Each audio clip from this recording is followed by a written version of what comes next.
Good evening and welcome to a new edition of To The Point. This evening we'll be delving into one of the critical issues in any developing country, educational reform. With us this evening with a distinguished gentleman, we'll be delving into higher education and scientific research. How far are we going? What strides are being taken to internationalize, so to speak, the system of education here in Egypt? With us this evening is Dr. Mohamed El Shinawi, who's an advisor to the Minister of Higher Education and Scientific Research. A pleasure to have you with us. It's my pleasure. Thank you so much. Maybe I will start off with a different approach in questioning when I talk about higher education, because one of the concerns, especially for us parents who have reached the stage whereby our kids are going to universities or are in universities, and that is the threat of the kids leaving. And I don't mean leaving for education. I'm talking about leaving because you graduate, you get a good work opportunity, the independence, and in some countries, the excitement of living in a superpower, for example, or what have you, might be attractive to the young generation. And here is where we would suffer from what we call brain drain. And unfortunately, the brain drain is starting early. What is being done right now to ensure that we are not drained at a pace whereby it would affect our development? Thank you so much for this question, because actually this question is a question that I've been asked on personal basis, I could say daily. Yes. And that we are suffering from brain drainage, and we are losing a lot of very unique kids and scientists, all in different aspects and in different fields. Yes. So what are we doing as a government and as Ministry of Higher Education and Scientific Research?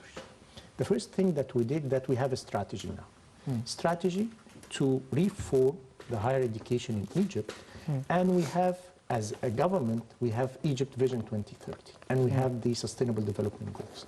And when I talk about the Sustainable Development Goals and I talk about the strategy of the Ministry of Higher Education, I will tell you that internationalization is one of the main issues that we are concerned about. So when we started to put the strategy for internationalization, it's not just a word, but you have to act and practice on the ground. So what did we do? First, we started to have mobility, faculty exchange, different MOUs with different highly prestigious universities, and having scientific exchange.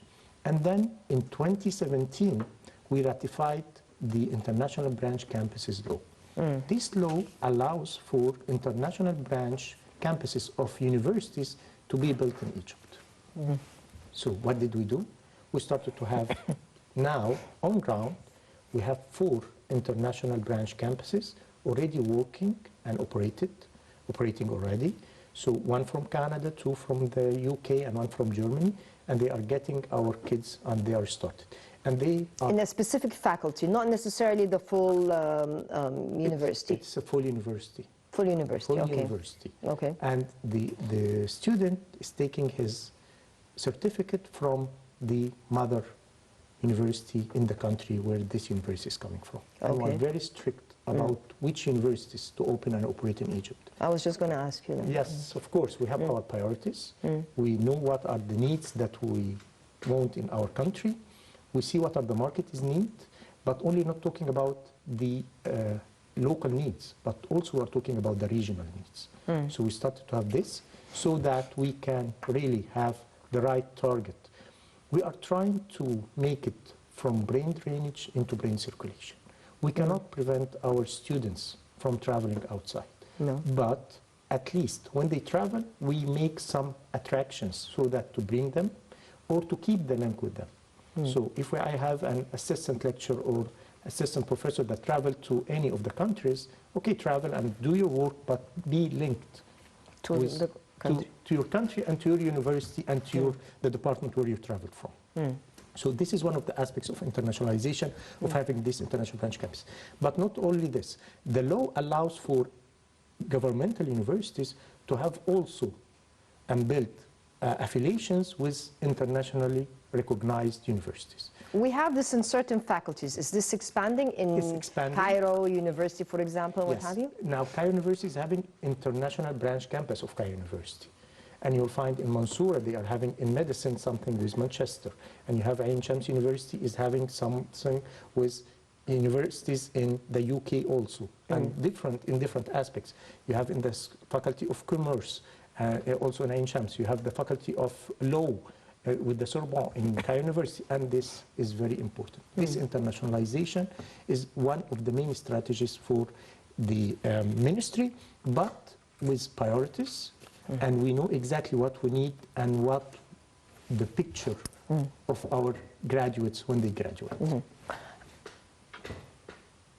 Outside Egypt, when you enter a university, it's quite unheard of.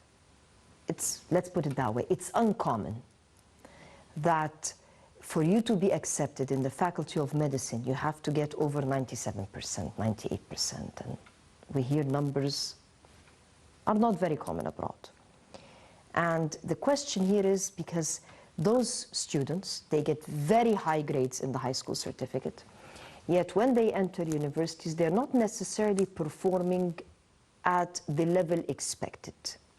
Indeed, we hear the Minister of Education saying that we're reforming education to make it more analytical. The type of curriculum has to be based on requirements needed to qualify the students properly in universities, what have you. But when we talk about those branches of internationally recognized universities in Egypt, are we also looking into admission criteria? Because, for example, if you want to be admitted to what we would call an Ivy League engineering university, it's not just based on transcript. It's transcript, you get an online, even via Skype, you get an interview, they question you about things that you might not have necessarily heard about, but they want to see how promising, whether you have what it takes to be a good engineer, whether they have what it takes to be a good doctor, or what have you. Are we going to make sure that this is the selection criteria? Because if we continue the same process, then with all due respect, what results are we going to yield at the end? So this year, we have what's called the entrance exam or entrance interview. It was done in different public universities, and I'm talking about the public, the 27 public universities that we have in Egypt. This year as in September? September 2019. Okay.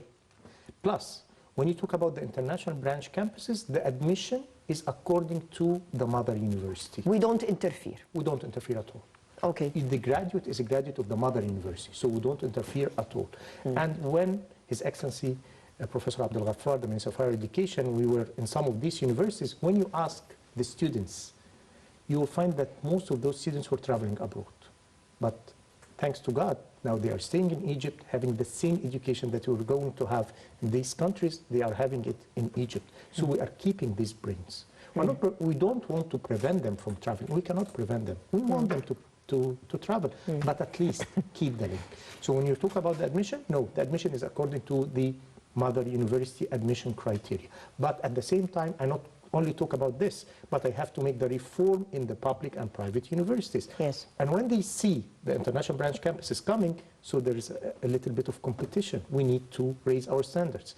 And when you look about the ranking and the accreditation, and actually we were just having a very nice workshop about accreditation ranking, you'll find that 22 Egyptian universities are within the international ranking in different rankings. We have the Times Higher Education, we have 5, these 22 in the Times Higher Education, we have 5 in the QS ranking. So now the Egyptian universities are competing to be one of the best 1,000. When I'm talking about the best 1,000, we are talking about more than 23,000 universities worldwide. But it's not only about international ranking. We don't want to be within this criteria of the ranking, but at least this gives us like standards. Where are we? Where do we stand? Exactly. Exactly. The number of students. Yes. Because we have a problem, and it's a cultural problem. Everybody has to go into university. Even if you're not qualified, even if the market doesn't need that, if you get in the late 90 percentile, then it's a shame that you don't go into engineering or medicine, even if you don't even like it. The culture is not really working according to the market. But now we have an advantage. You have a young generation that is very much influenced by outside factors. It's no longer just the home. They're in touch with a lot of factors. How are we working on the mentality of the child to make sure that at least when they start studying something and investing a good portion of their life in it, that they are actually being trained to market need, not to what mom and dad want? Now, it's a mindset, and we are working on the mindset to change it. Now, we have 3 new technological universities that already operated September 2019. These 3 technological universities are linked directly to the market. So we have one in the New Cairo, another one in Bani Suef, and another one in Kwesna. And we have another 5 in the pipeline. And according to presidential orders or recommendation, that we will have 27 technological universities all over Egypt. And this is exactly what we're working on. Because these technological universities, you will enter the university, you are linked direct to the industry. So the one in Bani Suef is linked to one of the big companies that's come from Korea and working with them. The one in Kwesna, the same. The one in Hurghada will be linked to the fishery and the tourism and things like that. So when you enter to these technological universities, like the applied sciences universities in Germany, so you can have 2 years, and then you have your diploma, and then you can go to the market, or you continue for 4 years and you have your bachelor degree. So we are overcoming the trend, you have to go to the university. Okay, it's a university, it's the technological university, and inshallah, by the end of these 4 years, you'll find that the employment rate of these students will nearly be very high, because there is a demand in the market. And we studied the market very well, which disciplines within these 3 universities, and we're making a lot of efforts to have international affiliations for these technological universities. So now we have these technological universities, so this is another pathway for our students that's really linked to the market need. Teachers. You have 2 issues. You have curriculums. It seems, well, the international universities are coming with their curriculums, and it doesn't hurt to once in a while cheat to make sure that you're following international standards and norms, so to speak. But the teachers. Indeed, international universities might bring some of their faculty, but government or local universities won't. In addition, you want to create the job opportunity situation. What about the qualified teacher? Because teaching is not just about a curriculum. It's methodology. You have to, it's not, the system is no longer to discipline and to give the student a piece of information, but to see where that child is gifted, what characteristics you can build in that person to be a constructive member in any developing society. How are we going to train the teachers to do that? On different aspects, and this is one of the priorities for us, is the capacity building plus capacity development. So now we changed the law for the missions, so we're sending many of our faculties abroad on different levels to be engaged within different universities and in different institutes, and we're trying to get, of course, most of them are getting banked, alhamdulillah. I was just going to ask you, because in the past, I used to hear that we'd invest and we'd spend a lot of money and they'd go abroad, they'd take degrees, graduate studies, and then they would never come back. No, they are coming back now. Because I will not say we are putting restrictions, but we are putting incentives for them to come back into their universities. They can apply to different scientific research opportunities and funding opportunities that I am going to talk about more and elaborate more on that. And at the same time, they are seeing that there are opportunities within Egypt. So we're working on this aspect. This is very important. Also, we are improving the term visiting professors.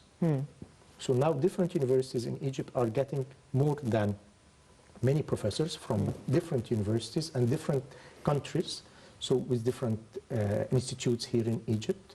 We are trying to attract more internationally recognized professors, not only coming for 1 or 2 weeks. No, we're talking about months and even a year.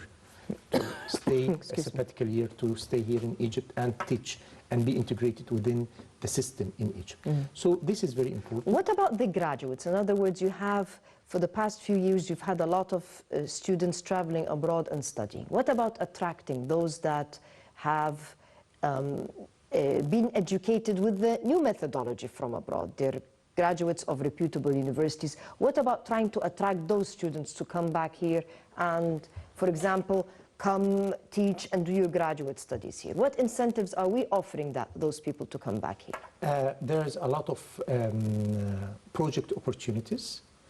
So there is GUSUR. This is coming from the Academy of Scientific Research and Technology. And they are giving a project with around 1 million Egyptian pounds. So the person or the professor in this one of the respectable universities abroad is connected to one of the professors here in Egypt, and they are doing different research together. So this is one of the ways that we are trying to attract them. Many of them we are always being in contact with them with our cultural attaché in different countries, so that there are opportunity. We can send one of our through the missions to go and train with those professors. So they are now our ambassadors. We are not leaving them alone, but we are consider them our ambassadors. Also, we are making many of conferences and workshops where we bring them back. For instance, many of the surgeons that I know personally, they are coming back to Egypt for 2 weeks to do operations, others in the Faculty of Engineering and others in different aspects, so that they come back and have, I will say, regular visits from their countries to the mother country, to Egypt. So this is very important, and I'll put this in consideration. And also we are trying to make the link. So we are having our database, and this is very crucial. When you have your data and you start to know your priorities, you are moving in the right direction. When you say database, you would know who is graduating. For example, we have certain needs, market needs, for example. Germany, I had someone once from, a German official said within the next few years we need around 5,000 engineers in different sectors. They know what they need. Are we aware of what Egypt needs within the next 5 years or 10 years? Yes. What kind of graduates we want to make sure we grab, either from universities here or even from abroad, that you don't want this graduate to be wasted. You need him to come and build here. You have a job for him ready here. Yes, yes, we are having this data. Now we have the Industrial Revolution 4.0 or Industrial Revolution 4. So according to this revolution, we know the needs of Egypt. What are the needs? What are the jobs that are going to disappear? And what are the jobs we need to create? If you talk about Africa, we are putting, I'll give you some numbers. Africa, more than 65% of the population of Africa is less than 25. Yes. By 2030, Africa will have 400 million entering into the job market. Africa will only have 100 million jobs created. So a quarter? Yes. So you will lose those 300 million. I'm talking about the continent. So we as Egypt, now we are having our numbers. We know what are the needs. We have now 2.8 million students in the universities. Within few years, we'll have 4 million. So we are trying to help them to be entrepreneurs, putting a lot of entrepreneurship programs, trying to have markets open for them. And when we talk about the market, we are studying very well the local market and the regional market. This is very important. What are the needs within these markets and how we can open for them? And entrepreneur now is one of our priorities, because we are not restricted only to be like a governmental employee. No, we need them to be entrepreneur. And this is one of the key issues for us. Indeed, we have 2 ministries of education. Yes. But they complement one another, and they have to work together. In other words, you just said, we know which jobs will disappear, for example. We know what jobs or sectors we need in the future. This is not a decision that you take when students reach your stage. Unfortunately, it is something they have to think once they hit high school. They have to start thinking what am I going to do? Because I believe after grade 10, for example, you have to decide whether you're going to go into science or literature or what have you, and what kind of science, what kind of literature. Decision that our children are being asked to make at a very, very young age. Who is guiding them in schools? And how are the two ministries collaborating to make sure that, first of all, the students are adequately prepared, curriculum-wise and skill-wise, to enter universities successfully? Because you cannot have a student in high school that does not know how to do a research. Because once you go into university, you are required to do a research. This is the homework. It's a research paper. You have to be able to do that. You cannot have a student that is not aware of what the market needs. Otherwise, he would just follow the flock and not necessarily in a constructive fashion. How are you working together to make sure that those children are qualified youth in universities, once they come to your stage and knock on the door of a university? Of course, you see the revolution that's happening in the primary education, and you see the resistance. Let's be clear. There is a lot of resistance, and Dr. If you cannot fit the system or don't want to adapt, definitely you will resist it. It's not the students that are resisting. Of course. So there is a lot of resistance, but there is a change, and you can feel the change. And of course, the products of the schools are coming to us at the university. If this product is not well prepared for the university, we will fail. That's why we are always, you will find that the two ministers are meeting a lot and having a lot of cooperation, and not only cooperation, but putting the guidelines together, meeting together, putting the aspects, how we're going to deal with this. But it's not an easy target. It's not just putting papers or writing guidelines, but to be on the field, on the ground. I will not say it's an easy task, but we are trying our best to be sure that at most of those who are coming from the schools will be able to cope with all the changes and the reforms that we are doing. Because those will be the results that's coming from us, from here, from the Ministry of Education, coming to the higher education. Those are our outcomes by the end of the day. So we're trying to align. We are having a lot of course, tasks and things that we have to do. But by the end of the day, I assure you that we are trying to do our best to have those graduates adapted well to the university system. Whenever you talk about any developing country and what we aspire, whenever we see Egypt 2030 vision, even Africa 2063, what have you, whenever we talk about development, we talk about industrialization, we talk about Egypt being the regional hub, industrial hub and energy hub and what have you, we're talking about science and scientific research, because you cannot develop by imitating. You have to be innovative. And we also have a serious issue.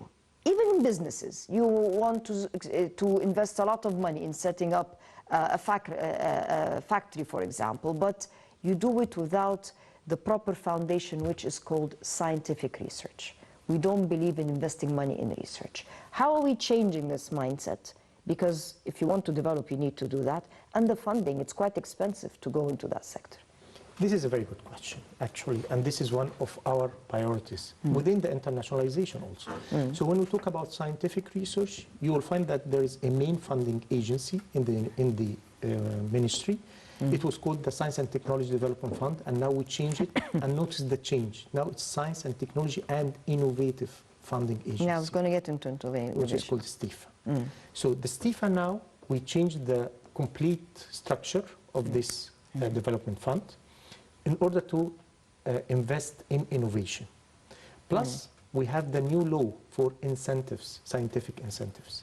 This law allows the universities and research institutes to have their own startups, have their own small or medium-sized entrepreneur, have their own companies, and we invest a lot in innovation. There was a proverb that says, before publish or vanish.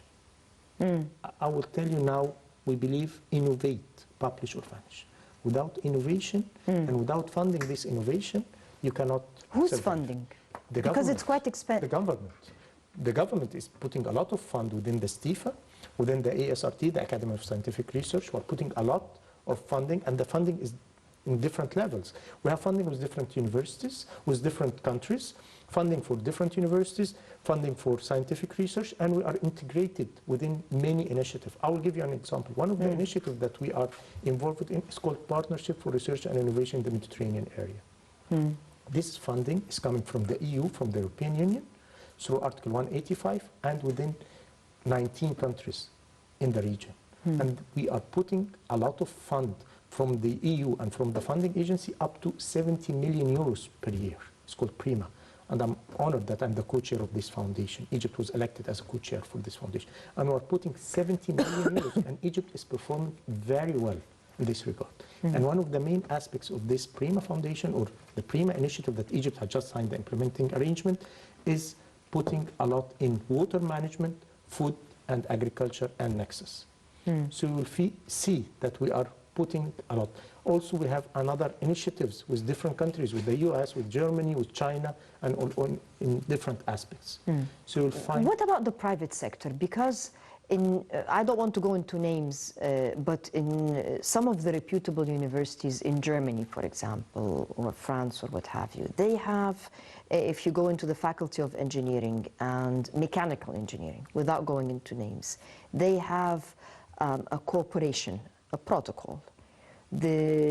Some of the students that have innovative ideas, they go and present them. You go to Company X, and Company X funds the prototype that this innovator is doing, because Company X will benefit, because this is a creation that goes into that thing. What about that? Because whenever we talk, as I was saying, scientific research is exuberantly expensive. Innovation, from the incubation period to what have you, it takes a lot of money. And to ask a government of a developing country that has a lot on its shoulders to also go into bearing the responsibility of developing education, developing scientific research, subsidizing innovation, I mean, this is just too much. What about the private sector? I'm laughing because I would say, regular meetings with different NGOs and private to align what we are doing in the ministry with their priorities and how they are going to fund this research. So let's say we are moving in harmony together, so that when we are funding these, you can fund this. So now the NGOs and different NGOs, without mentioning names, we have regular meetings with them, so that, and with different international companies. You'll find that the ministry signed with different international companies to do exactly what you are saying, so that they are taking sector of students and working with them and trying to invest in them. With these NGOs, we are putting to know what are their priorities, how they are going to fund. They are sending many students also abroad, but when they are sending the students, we tell them we need in this and that and that. So they send the students in the disciplines that we need. They are funding some of the research. These are our priorities. So please, when you put your fund, put in this priority. We are funding this area and we cannot fund this area. Please be aware that this area needs a lot of fund. So now, yes, I can say that many of the private companies and NGOs in Egypt are well integrated within the scientific research funding in the country. As we talk, some people might have a very, very good idea. I personally hosted on this show a number of students from different government universities, and I was very impressed with their innovative ideas. And they reached a certain stage and they couldn't continue because continuing further required funding. For people like that, who are not aware, because indeed you're doing a lot of effort, but unfortunately it is not marketed well enough. People are not aware of this. If I have a good idea, how do I go about it? How would I know that this is the channel, I can contact X, Y, and Z, I can go to this institution so that at least they can see my idea if it is worth delving into? Before Mr. X, Y, and Z abroad decide to grab the idea and it's no longer an Egyptian innovation. A few weeks ago, if you heard, His Excellency the Minister and Dr. Sakr, the head of the ASRT, we have Egypt Innovation, and we're giving a lot of prizes for those innovators. So we are putting many prizes for those and many competitions for them. And also now we have Egypt Innovation Bank. So you can go to the website and we are trying to propagate it more and have a lot of media awareness about that.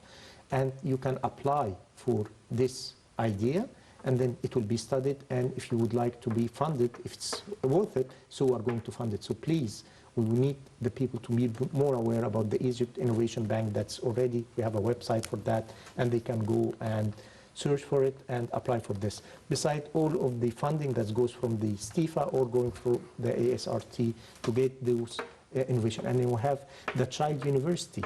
This through the Academy of Scientific Research also, where we get those small children go to what's called the Child University and see how they are innovator. And there is the FemLab. Many competitions are being done, and we're trying to propagate it, and to not to concentrate only in Cairo, but to go to Upper Egypt, Delta, and other places in Egypt, so that to go those innovators, because those are our, I would say, backbone for the future. Another issue also related to something cultural, which is female education. We still have different parts of Egypt whereby you are putting a ceiling to how far a female should go. She can finish her primary school and that's it. She can finish her secondary school and that's it. Very few in certain areas feel there is a need for a female to continue into university education.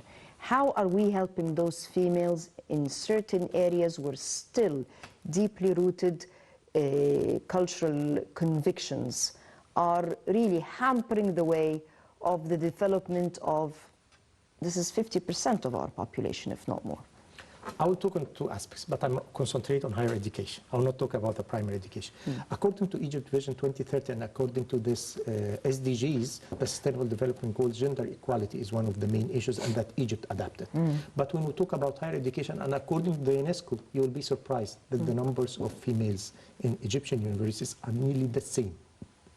And those who are graduated as females are higher than the males in the Egyptian university. So when we talk about the universities, actually the gender equality is more towards female, not towards males. Okay. And even those who are getting the highest grade now are more towards the females. So we, in higher education, we don't face this problem. When you compare it to the percentage, what percentage of females, Egyptian females, that are of that age to go to universities are actually entering universities? Actually, nearly the same between females and males. When they are reached and going into universities, and according to the UNESCO, nearly the numbers of females and males are nearly the same. But when you're talking about those who graduated, you'll find that the females are higher than the males. More serious? More, yes. Yes, I could say that. More serious, concentrating more. The boys are more playing with these games that are doing and get attracted to it. So yes, I could say that the females are more serious in higher education and even taking the masters and the PhD. How are we encouraging our young kids to be interested in scientific research, that things should be based on delving into issues and not just taking things in a shallow fashion? This comes from the primary education and secondary education. When you are teaching them critical thinking, and you're making a mindset, change in the mindset. But at the same time, when you educate them in the universities, you start to put these facts and make them more innovative, more based on scientific research. The pedagogy of how you teach them, how you put them into the criteria of the curriculum. And that's why we are doing a lot of reforms within the curriculum. But Dr. Mohamed, we're reforming even the style of education in primary schools, but you have people that are right now in high school, for example. And, well, it's not fair to them to come all of a sudden and shift the system 180 degrees and expect them to be able to cope. How are we going to make sure that by the time they graduate from universities, at least, that a more critical thinking approach is embedded in their way of thinking, even though they have not started this since the beginning of education? And this is how we are doing the reform within the higher education system, how we are teaching them, how we are linking them to the market, how we are putting them, giving them the entrepreneurship I will say, aspects and leverage their way of thinking and changing the mindset.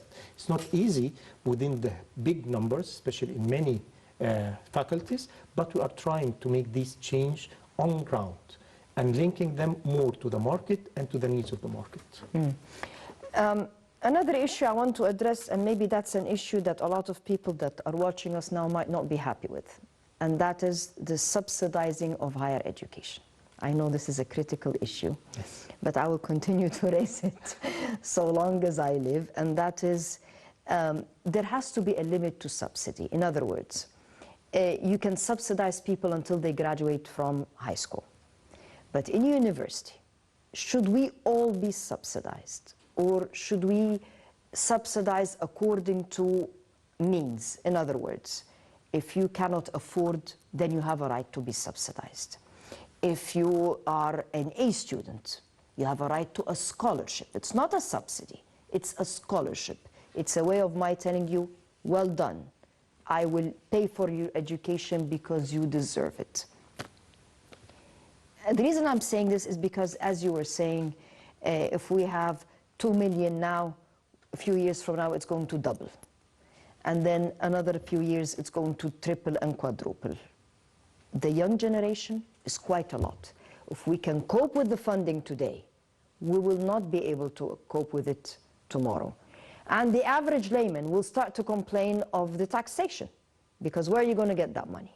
So either you invest it to develop the curriculum, to pay the teacher well so that he does a proper job and concentrates. Because if I pay you well, you cannot do more than one job. You have to really give me the time, and I'm paying you for your time. And at the same time, I want the student to appreciate there is no free ride in life. What are we doing about this? Because we're talking about reform. What about reforming that aspect which we will not be able to afford 5-10 years from now? Or can we afford it? It's a very critical question. I know. That's very critical. I know. That's why I love the good questions today. And according to the law, but you'll find that in different universities, and I'm talking about the public university, I'm not talking about the private, they pay. They pay. This is a different issue. Now in the public university, you'll find that many curriculums, many programs are the credit hour system.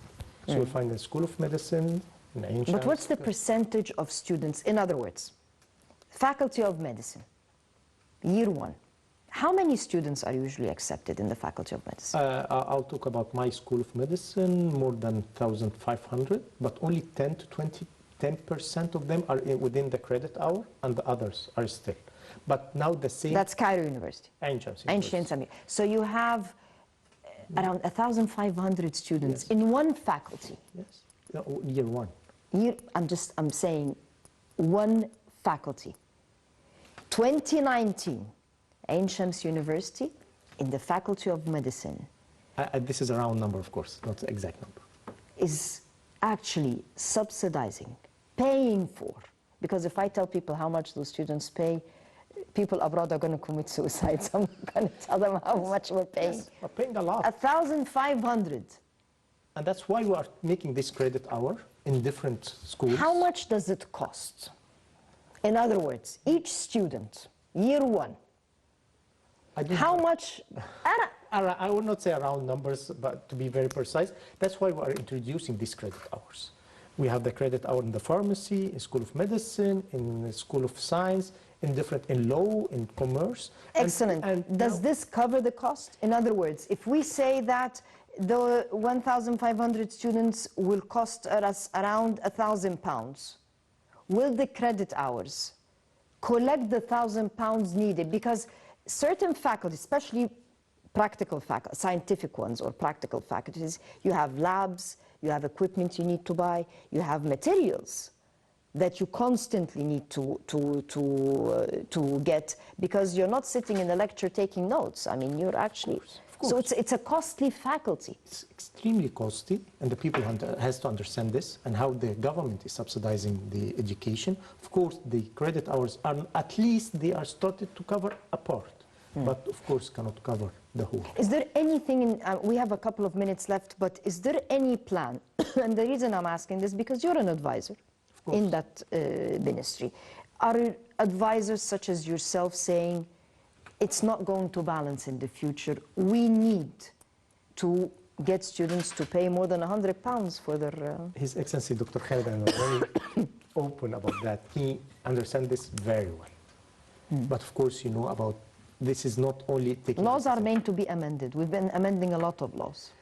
This is a very critical issue, and these discussions are ongoing, and we're talking with But this it's on, so it's on the agenda. I mean, it's being thought of that... Thought of, but it's not an easy decision with different aspects. The Parliament is aware about it, and there are a lot of discussions.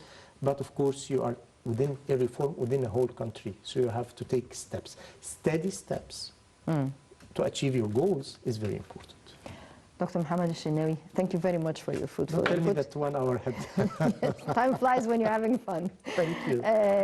Indeed, the backbone of any society is educational and health reform.